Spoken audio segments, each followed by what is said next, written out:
From a teenage killer who started carrying out hits for the cartel at just 13 years old. Going on 13 years old the first time I took a life. It's just one day, got him.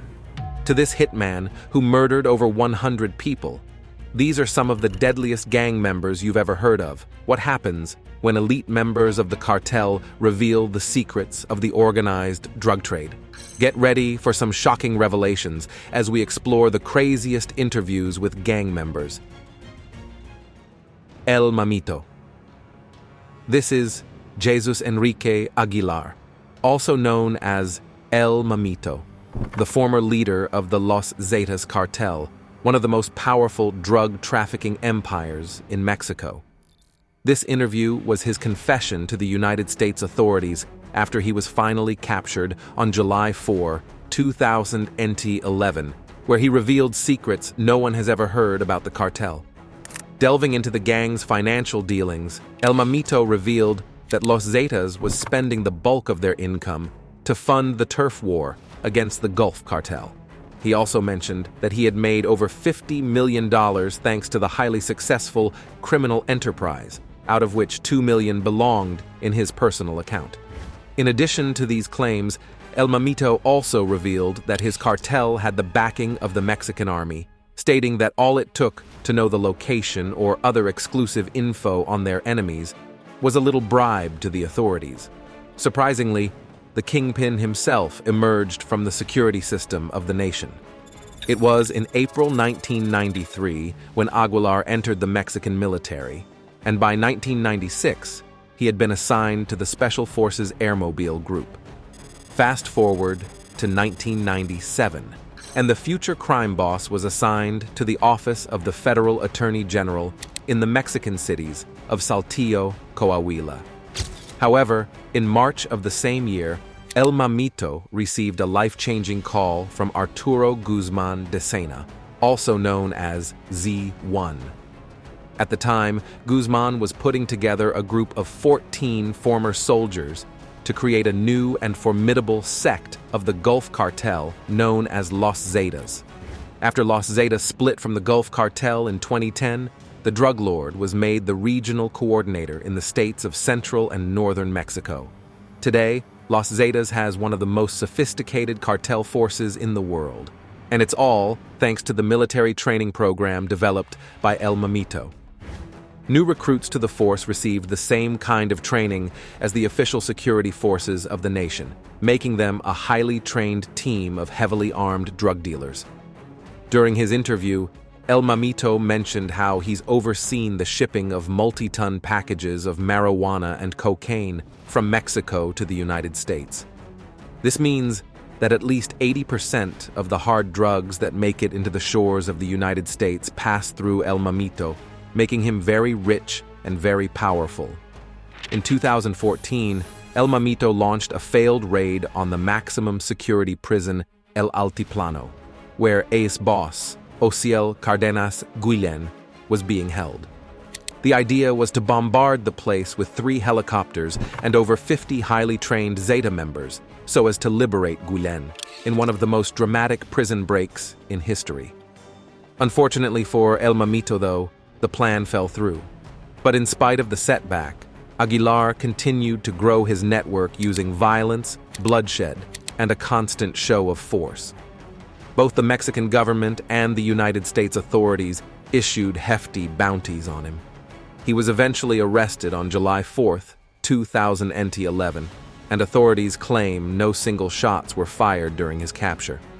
After being extradited to the United States on September 11, 2012, he was eventually slammed with a life sentence and has been languishing in a maximum security federal prison where he will spend his remaining days. George. On November 22, 2020, Al Jazeera aired a chilling exclusive interview with a member of the Mexican cartel who was simply identified as George. It was journalist Mariana Sanchez who sat down with the cold-blooded killer, and it's probably one of the most disturbing interviews you've ever seen. Although George was not the top leader of the cartel he belonged to, he held quite a respectable position and was feared due to his history of violence. His boss's identity was concealed, but he claimed everyone on the streets of Culiacan called him Diablillo, or Little Devil. During the interview, George revealed that he was born and raised in a small town known as Badiraguato, a region that's notorious for being the cradle of most Mexican cartels. He also claimed that he was raised in a ranch where they grew all sorts of illegal drugs, from marijuana to poppy. With so much money and power at his disposal, brutal killings became second nature to George and his family. When the interviewer asked him how many people he had killed, he laughed and said he didn't remember, but acknowledged that the number might be over 100. He also emphasized that his loyalty was tied to his unnamed boss, and for him, he had been forced to take out even his friends and family members. At just 26, George had seen more bloodshed than a soldier at war, and it's likely he'll see even more if he doesn't get taken out. He's been involved in this role as a sicario, or a hitman, since he was 15, and according to George, all his killings are linked to business and protecting his boss. However, even though he's made more money than he can spend, George is always on the run, and he always has to watch his back to ensure he's not caught in a bad place either by the Mexican authorities or rival cartels. And while George was able to grant his interview as a free man, this next cartel member had to tell his own story in handcuffs. La Barbie. Edgar Valdez Villarreal was born in a middle-class suburb in Laredo, Texas. He had a fairly normal childhood, came from a respected family, and even played football at the United High School. It was there that he earned the nickname La Barbie.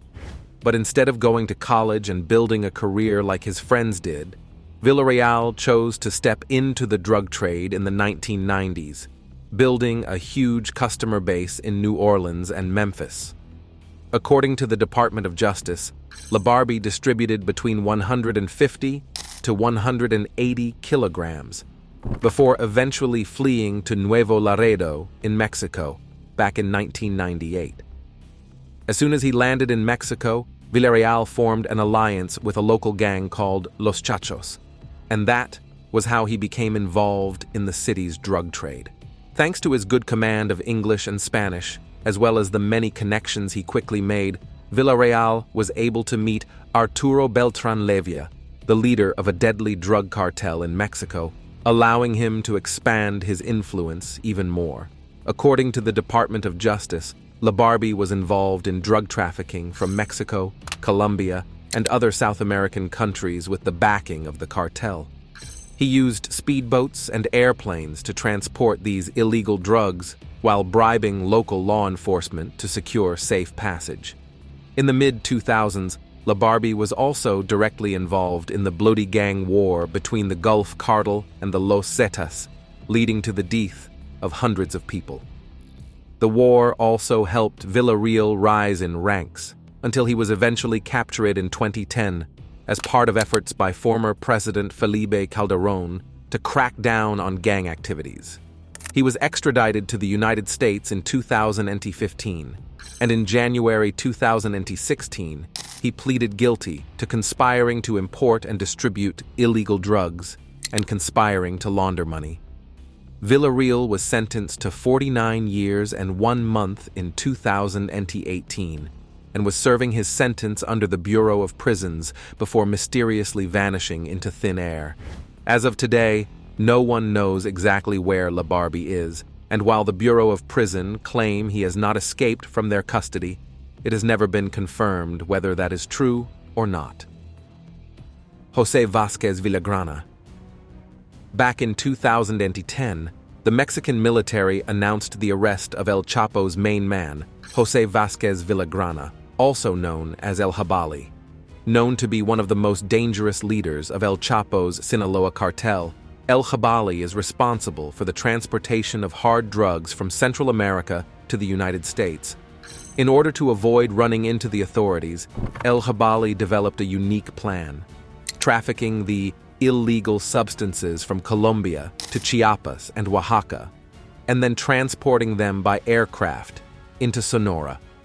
These aircraft land on ranches owned by the cartel boss in Santa Ana and Magdalena de Quino, after which they are then smuggled into the United States. But before he met El Chapo, Villagran worked with the now deceased Arturo Beltran Leyva, also known as El Barbas. But after the Levia's cartel decided to ally with Los Zetas, tensions began to arise, prompting El Jabali's exit and his new alliance with El Chapo. Shortly after this, though, he got picked up by the Mexican authorities, and after his disgraceful capture, he gave an in-depth interview before the news media, where he admitted many of his illegal dealings. He admitted that he was in charge of the drug trade routes through the northern Sonora cities of Santa Ana and Magdalena de Quino, through which the Sinaloa cartel transports and distributes its goods. He also admitted his history of violence, confirming that he worked as an enforcer for the Sinaloans, taking out the cartel's enemies, launching extortion campaigns, and using intimidation tactics to keep the people in check. In addition, he also admitted to working closely with El Chapo, and even described their last conversation as El Chapo calling for a halt to the violent activities in the region. He described the cartel as an organized unit, where everyone, from the mules to the masters, understands their assignments. El Jabali was also said to have been involved in the 2011 assassinations of 12 agents of the Policia Estatal Preventiva, a special force created to battle rising violence in the state of Sinaloa. In addition, he was also accused of murdering 2 members of the Mexican army in Guasave back in January 2012. His arrest marked a significant shift in the Mexican drug war, weakening the Sinaloa cartel even more, and his revelations offer a glimpse into the secret world of the Sinaloa cartel. Ramiro Pozos Gonzalez. This is Pozos Gonzalez, also known as El Molca, hours after he was arrested by the Mexican police for his violent crimes and drug trafficking activities. Known as the leader of the notorious La Resistencia cartel, Pozos was eventually caught in 2012, marking the end of his brutal reign. According to the counter-narcotics agency that nabbed him, Pozos used to be a member of the Milenio drug cartel, responsible for smuggling marijuana and other drugs from Mexico to Texas. But after a bitter split rocked the Milenio cartel, Pozos went ahead to start his own movement he called La Resistencia, or the Resistance. Together with his ragtag group of narco warriors, the gang leader has rained down death and destruction on the western state of Jalisco, and was known to be one of the most dangerous cartel groups operating in the area. El Molca and his men are said to have been responsibly for the massacre of 26 people in November 2011. After he was nabbed by the authorities, El Molca gave an extensive interview where he talked about his journey into the world of drug trafficking and how the whole operation is being run behind the scenes. He mentioned how he was one of the pioneering members of the Milenio cartel when it was formed in the year 2000, after the capture of gang leader Armando Valencia. When asked how many jobs he handled every year, El Molca revealed that he carried out 4 operations, trafficking a minimum of 15 tons of hard drugs on every run. He also explained how the eventual downfall of the Milenio cartel was kickstarted by Tigre's capture and constant betrayals, and how he went on to create his own splinter group. About La Resistencia, El Molca revealed that the group had been disbanded long before his capture, while revealing intricate details about the gang war in Mexico, El Mencho, and how the whole situation erupted into the chaos it is today. At the time of his arrest, authorities claimed that he would be prosecuted to the full extent of the law. But over the years, the case has faded out of public view, and it's hard to verify whether El Molca was indeed convicted or he was simply released back into the society. Rosalio Raa. Until his arrest in 2006, Rosalio Raa was a sicario, a hitman responsible for at least 30 murders both in Mexico and in the United States. He was around 13 years old when he made his kill on the very day he joined the Los Zetas, and thanks to his fluent Spanish and American citizenship, he was able to operate on both sides of the border without attracting suspicion. When he was eventually caught, Raa boasted to the police about how much he enjoyed killing, claiming that he often volunteered for missions just so he could satisfy his deranged desires. After seeing his enthusiasm, the Zetas sent young Raa to a camp in Mexico, where he spent the next 6 months receiving training in surveillance, tracking, hand-to-hand combats, and the use of diverse kinds of weapons. When he was done, he returned to his hometown of Laredo, where he and 2 other teenage assassins lived in a fancy neighborhood, earning as much as $50,000 per hit, and then some big bags of coke if they did well. But then, it's hard to know whether the hitman is lying or telling the truth, because he's changed his story a couple of times, altering the narrative to make it seem like he was forced into the gangster lifestyle. One day, Raa and a couple of other assassins were sent to the United States to carry out a hit, but unfortunately for them, the hit failed and he had to escape to Mexico till things cooled off a little. During that same period, Raa went into a nightclub in Mexico, and on sighting one of his targets, he threw some hand grenades into the building, killing 4 people and injuring 25 others. But this wasn't his mission, so his superiors in the Los Zetas cartel caught him and tortured him for disobeying orders. His torture was supposed to end with an execution, but he was able to take out 2 of his captors, barely escaping with his life. He was eventually arrested in Mexico and extradited to the United States, a day before his 17th birthday. After pleading guilty to murder, Raa was sentenced to 30 years in prison, as well as an extra 40 years for another murder, and all things being equal, he may never walk out of jail a free man. Jose Manuel Martinez. In 2018, serial killer and notorious gang member Jose Manuel Martinez granted an exclusive interview where he talked about some of his most disturbing missions while he was working as a hitman. Martinez, who was born and spent most of his life in California, said that for 3 decades he worked as a gun for hire, collecting debts on behalf of cartels and taking the lives of countless people across the United States. According to police, Martinez worked for the Mexican drug cartel, although he didn't exactly have an affiliation with any of them. Plus, he never mentioned anything about the drug business, nor did he ever reveal the identity of the people he worked for. But he was happy to talk about his prowess in killing, which was how he got the nickname El Mano Negra, which means the Black Hand. His victims were diverse both in age and personality. From drug dealers to farm laborers, husbands, and fathers, his hands touched everyone. However, all his victims were men, scattered across as many as 12 states. He executed his operations with lethal professionalism, setting up fake traffic stops, false business fronts, or even hiring honeypots to lure these men to lonely places. Then, he would take their life with a single bullet to the head. Afterwards, he would then quietly slip into the shadows back to his ordinary life, taking his kids to Disneyland and perfecting his double life. Although Martinez was a cold-blooded killer, some of his victims weren't exactly saints either. In the interview, he admitted to targeting people who commit misconduct with minors or women, or just simply taking someone out because he was pissed off.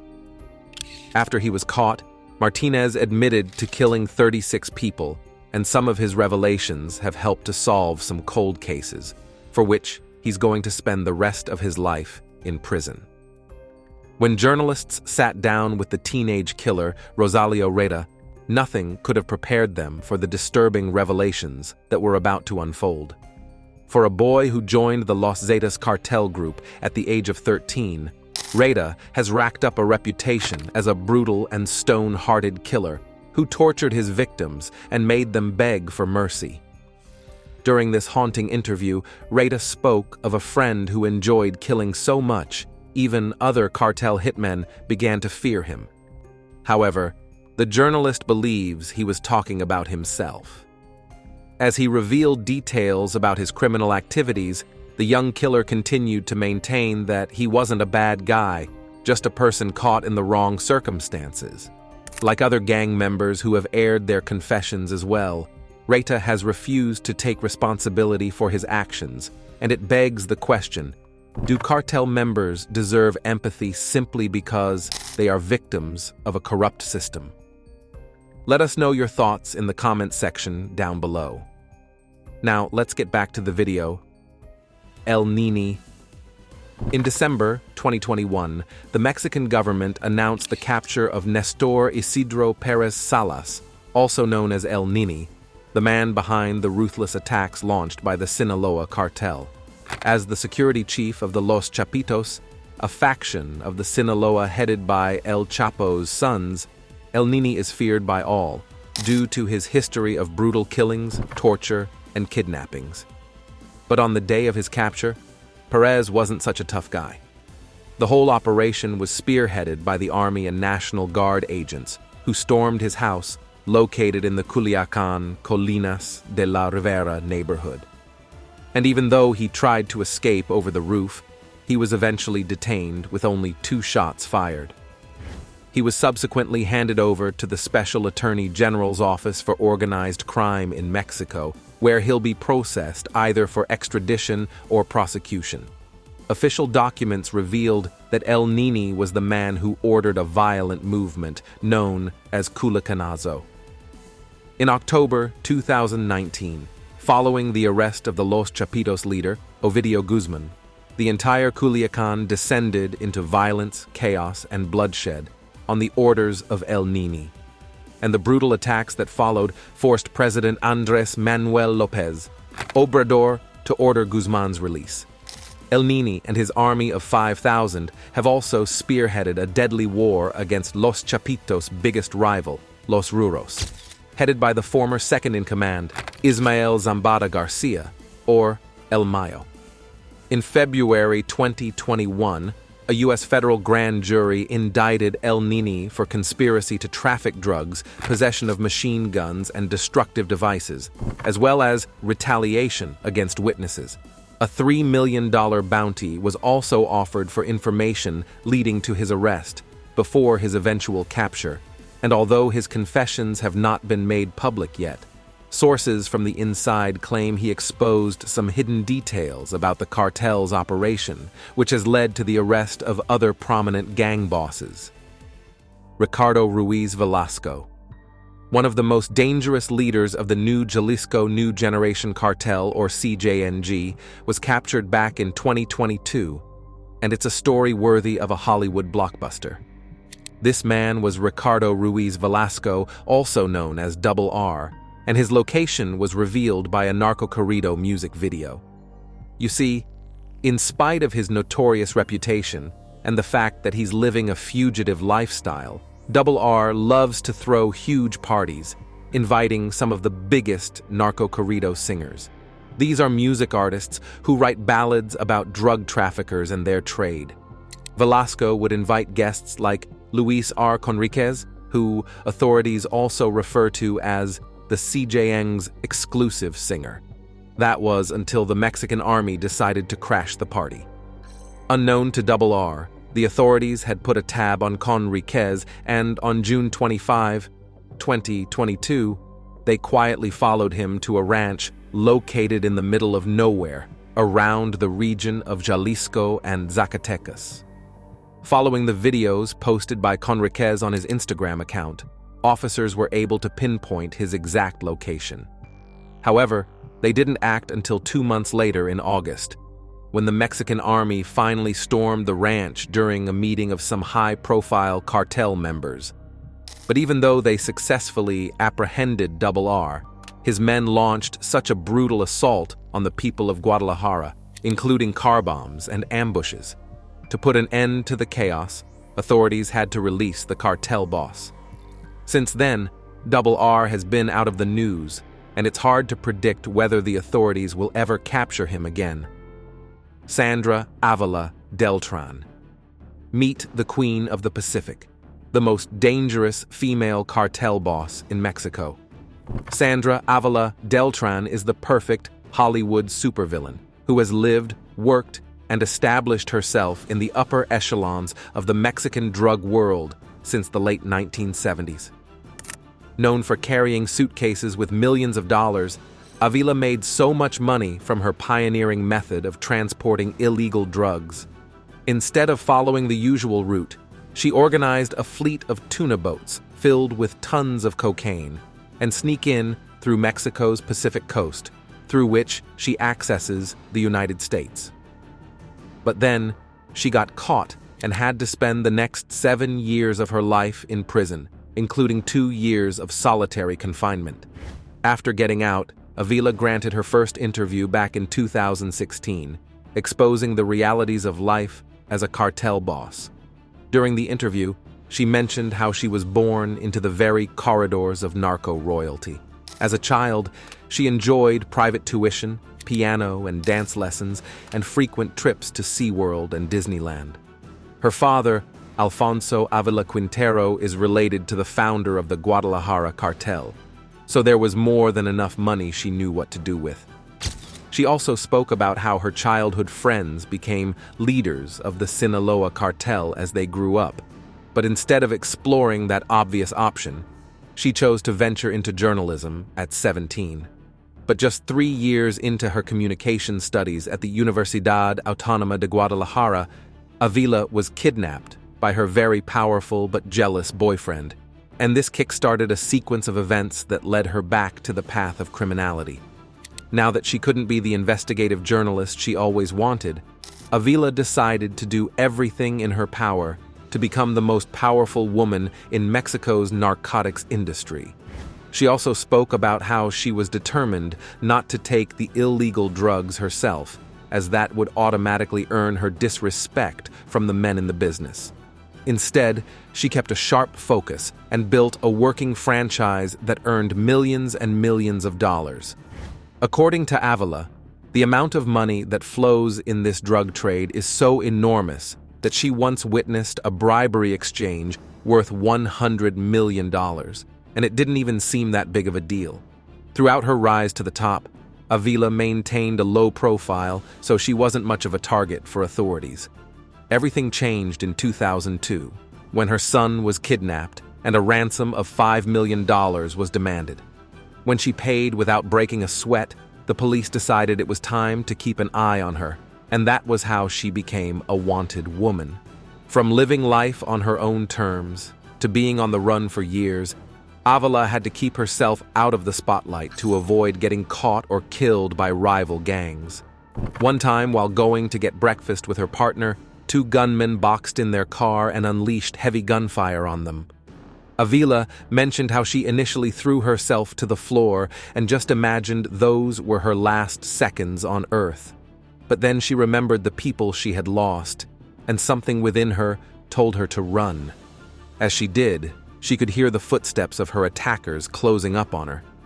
By a stroke of luck, she found a place to hide, and as they edged closer, the faint sound of a siren sent the men running, saving her from a certain death.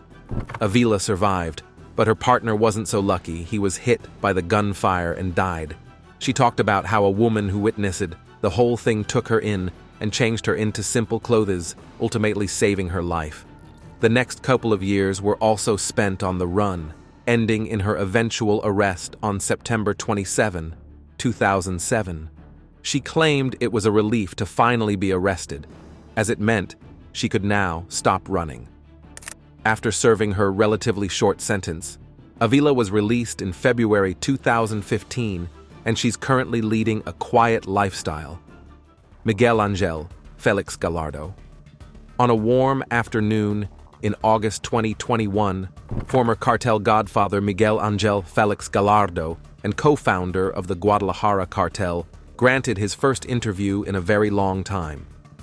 Sitting in a wheelchair in the maximum security area of the Puente Grande State Prison in Jalisco, Felix recounted the story of his life. During his time in prison, he's lost vision in one of his eyes and is deaf in his left ear. a testament to the decades of punishment he's had to endure behind bars.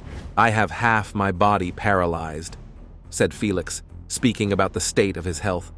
"My health is terrible. My family is digging a grave so that I may be buried next to a tree. My life expectancy is non-existent," said the man who used to be known as the boss of bosses, now a shadow of himself. His first arrest was in April 1989, and at the time the interview was conducted, he had spent over 32 years in prison for the 1987 murder of DA agent Enrique Camarena Salazar. Then, after spending decades in prison, he was resentenced once again in 2017 for Camarena's murder, along with new charges that included stockpiling weapons, bribery, murder, drug trafficking, and money laundering. His initial trial took 27 years until his conviction in 2017, setting a record as the longest criminal trial in the history of Mexico. But even after spending so many years behind bars, Gallardo failed to admit he was guilty of his crimes, saying, "I don't even know why I'm here. I have dedicated myself to agriculture and livestock since I was a child. My parents were the first to export legumes to the United States in 1942.